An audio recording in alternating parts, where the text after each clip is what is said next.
جو آج جناب یہ سوچتے ہیں کہ بابا جی کو یہ مقام کیسے ملا، بابا جی نے پہلے ہر مکان اور مقام اپنے ٹھوکر کے ساتھ پیچھے کیا ہے، اس لیے یہ مقام ملا ہے۔ ہاں رستے میں بڑے لوگ آتے ہیں خریداری کرنے کے لیے، بڑے لوگ آتے ہیں لالچیں دینے کے لیے، بڑے لوگ آتے ہیں رستے سے بھٹکانے کے لیے، اور بابا جی تو بتا گئے ہیں صوبے طیبہ کارواں بے کارواں۔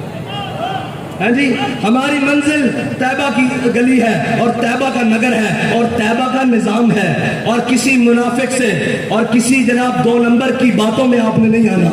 بلکہ اپنی منزل کی طرف مضبوطی سے قدم بڑھانے ہیں، اور ان کو بتانا ہے کہ یہ جو کہہ رہے تھے نا کہ جناب ہم امریکہ کے خلاف آزادی کی جنگ لڑ رہے ہیں، تم نے انگریز کے خلاف آزادی کی جنگ نہیں لڑی، تمہارے بڑوں نے انگریزوں سے جاگیریں لی، اور انگریزوں کے خلاف ہمارے بڑوں نے آزادی کی جنگ لڑی 1857 سے لے کے 1947 تک، اور وہ ایسی تاریخ رقم کی جسے انگریز آج بھی زخم چاٹتا ہے کہ وہ پگڑیوں والے، وہ جناب قلم سے خط لکھنے والے، وہ قلم سے فتویٰ لکھنے والے، وہ انگریز کہتا ہے میری حکومت کے درمیان اس برِ صغیر کے اوپر جو سب سے بڑی رکاوٹ تھے وہ مدارس کے مولوی تھے، اس لیے وہ مدرسوں کے خلاف ہے۔ آج بھی جو دین کے خلاف بات کرے تو تم سمجھ لیا کرو کہ یہ اسی انگریز کی اولاد ہے جس کو ہم سے ڈر ہے، اور ہم سے ڈرنے والے یہ یاد رکھیں کہ ہمارے اندر کوئی تمہارے لیے نرمی نہیں ہے، اور ہمارے پاس نظریہ بڑا صاف ہے اور بڑی کھلی بات ہے، جو حضور کا غلام ہوگا وہ ہمارا امام ہوگا، لیکن جو ان سے بیگانہ ہوگا ہماری جوتی بھی اس سے مہنگی ہے، ہماری جوتی کے ساتھ لگنے والی خاک بھی اس سے مہنگی ہے انشاءاللہ۔ بس اتنی بات ہے کہ اپنے کارواں کو اور اپنے جذبے کو اسی طرح سلامت رکھتے ہوئے، اور سفر جتنا بھی طویل ہو جائے، تھک گئے ہو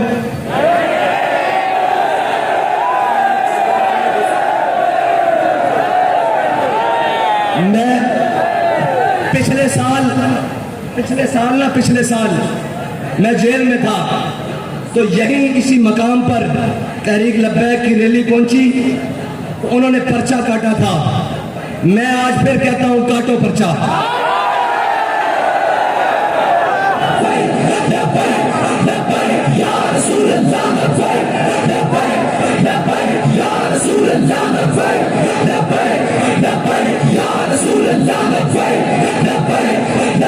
ایک ایک کا نام گن لو،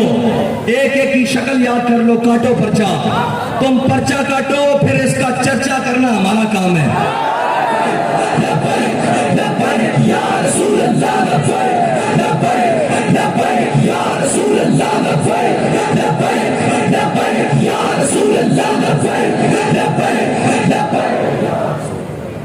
اور آج ایک بیان چل رہا تھا کہ جی یہ بہت بڑی غلط فہمی ہے کہ اسلام تلوار سے پھیلا ہے، میں نے کہا لانتی اور مردود، یہ سب سے بڑی غلط فہمی ہوگی کوئی تجھے انسان مانے، تیرے اندر انسانیت والی خصلتیں بھی نہیں ہیں، نہ تجھے روحانیت کا پتہ روحانیت پڑتا ہے، نہ تجھے کسی بات کا پتہ، نہ تجھے کسی کام کا پتہ، حکومت تجھ سے چل نہیں سکی، ملک کے خلاف تو بکتا ہے، اداروں کے خلاف تو بکتا ہے، ہر چیز تیرے شر سے کوئی بچا نہیں۔ یہ ایک واحد شخص آیا ہے پاکستان میں جس کے شر سے کوئی محفوظ نہیں، نہ دیندار محفوظ، نہ تاجر محفوظ، نہ وکیل محفوظ، نہ جج محفوظ، نہ جناب فوج محفوظ، نہ وطن محفوظ، اس کے ہوتے ہوئے کشمیر کی فروخت ہوئی ہے، بڑی بڑی باتیں آئی، بڑا مشکل وقت آیا، لیکن یہ لعنت کا توق اس کے گلے میں پڑا ہے کہ کشمیر فروخت ہوا ہے اور برسرے عام فروخت ہوا ہے، اس نے کہا ہے، اور اس نے اپنی بڑی محفل میں کشمیر کا جھنڈا پکڑنے سے بھی انکار کیا ہوا ہے، اگر قوم بھولے نہ تو، لیکن قوم کو اب اپنے جناب دماغ حاضر رکھنے پڑیں گے، یہ نہیں کہ کوئی آگے کہے میں امریکہ کے خلاف ہوں اور میں جناب اس کے خلاف ہوں، میں آزادی کی جنگ لڑنا چاہتا ہوں اور میں یہ وہ، میں نے کہا آزادی کی جنگ تو وہ لڑے نا جس نے غلامی قبول کی ہو، اس کا مطلب ہے تو غلام تو ہے نا، یہ تو مانی بات ہے، اس کا مطلب ہے تو نے 3.5 سال تو غلامی میں گزارے ہیں، آزادی کی جنگ ہم لڑ رہے تھے، جس نے نہ تیری غلامی قبول کی، نہ نواز شریف کی غلامی قبول کی، نہ شاہد خاقان کی غلامی قبول کی، نہ پرویز مشرف کی غلامی قبول کی، ہر ظالم کے سامنے بھی کھڑے رہے، ہر جابر کے سامنے بھی کھڑے رہے، اور جو حق بات کہنے کے لیے قیمت دینی پڑی اس کو بڑا سیدھا چوڑا کر کے قیمت دی، اور یا لاشیں اٹھانی پڑی، خون دینا پڑا، بڑا کھل کے دیا، اور نہ جناب اس کے بعد سے پھرے ہیں، بلکہ یہ کہہ رہے ہیں کہ محفل کون و مقام سحر و شام پھرے، لے کے میں توحید صفت جام پھرے، تو ہمیں دشت میں لے کے تیرا پیام پھرے، اور تجھ کو معلوم ہے کبھی ناکام پھرے۔ سب جانتے ہیں نہ مشرف کے دور میں ناکام پھرے، اور نہ جناب نواز شریف کے، اور نہ وہ خاقان کے، اور نہ جناب اس عمران خان کے، اور ابھی بھی جو آئے بیٹھے ہیں ہم انہیں صرف اتنا ہی کہتے ہیں کہ واپس آ جاؤ حضور کے دین کی طرف۔ ڈالر تم سے سنبھل گیا، کہتے ہیں جی معیشت معیشت معیشت معیشت۔ میں نے کہا ہے اللہ کے بندو، ہم نے پاکستان معیشت کے لیے نہیں بنایا تھا، معیشت کو تو تم نے برباد کیا ہے۔ اور یاد رکھنا، جو بھوکا آدمی ہو نا، بھوکا آدمی غیرت مند ہو لیکن اس کو رات کو نیند بڑی سکون کی آتی ہے، لیکن بے غیرت ہو اور اس کے محلوں میں اور اس کے سوئس بینک اکاؤنٹوں میں اگرچہ اربوں پڑے ہوں، اس کو کبھی سکون کی نیند اور سکون کا حیات میسر نہیں ہوتی۔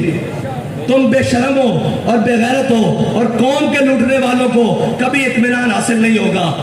اگر اس کی انجام دیکھنا ہے تو پرویز مشرف کی تازہ صورتحال دیکھ لیا کرو، کبھی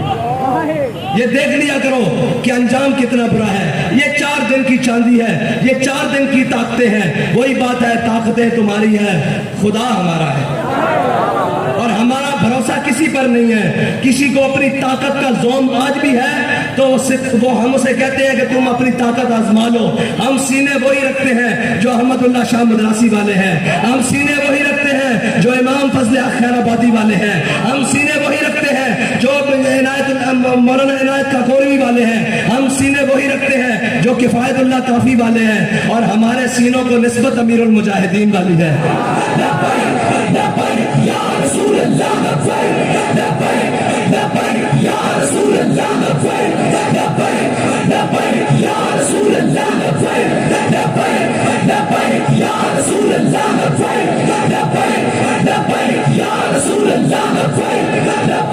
اور تم بہکا اس کو سکتے ہو جس کو اپنے ماضی کا کوئی پتہ نہ ہو۔ ہمارا ماضی بڑا درخشاں ہے، بڑا چمکتا ہوا ہے۔ وہ اگرچہ 1857 بھی ہو، وہ بہادر شاہ ظفر کی حکومت ہو، وہ مغلیہ دور ہو، ہمارا ہر ماضی چمکتا ہوا ہے، کیونکہ ہم نے کسی بھی ماضی میں ہمارے بڑوں نے کسی کے آگے سر نہیں جھکایا، وہ کوئی کتنا بھی بڑا طاقتور ہو۔ اور ہمارا انشاءاللہ مستقبل بھی اسی لیے چمکتا رہے گا کہ ہمارا راستہ بڑا صاف اور متعین ہے، ہمیں اپنی منزل کا پتہ ہے، ہمیں اپنے رستوں کی دشواریوں کی پہلے سے خبر ہے کہ ہم جن چیزوں کو لے کر چل رہے ہیں وہ ہاتھ پر کوئلے ہیں، اور جناب نیچے زمین پر انگارے بچھائے ہوئے ہیں انہوں نے، لیکن انشاءاللہ ہم نے تہیہ کیا ہوا ہے، منزلیں کیسی بھی دور ہو جائیں، رستے کیسے بھی سخت ہوں، حالات کتنے بھی گرم و سرد ہو جائیں، ہم نے حضور سے وفا کرنی ہے، ہم نے اس پاکستان کے اندر حضور کے نظام کو لے کر آنا ہے، اور تاجدار ختم نبوت کا پرچم بلند کرنا ہے، اور انشاءاللہ حضور کے دین کا نعرہ لگانا ہے، اور بڑا سینہ چوڑا کر کے لگانا ہے کہ لبیک